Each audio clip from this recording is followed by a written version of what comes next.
पण आपण किती मोठे झालात तरी आपल्या आई वडिलांना विसरू नका बरं.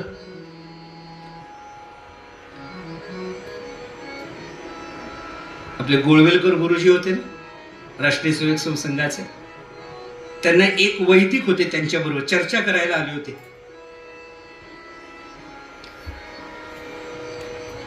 त्यांनी प्रश्न विचारला गोळवेलकर गुरुजींना, गुरुजी तुम्ही वेदातलं तत्वज्ञान मूर्त स्वरूपामध्ये पाहायचं असेल तर कोणाकडे पाहाल? बघा वाक्य काय, वेदांमधलं तत्वज्ञान मूर्त स्वरूपामध्ये आणायचं झालं तर कोणाकडे पाहाल? गोळवेलकर गुरुजी उठले आणि स्वतःच्या आईच्या चरणावरती नतमस्तक झाले. वेदांमधलं तत्वज्ञान मूर्त स्वरूपात माझ्या आईच्या रूपात उभे.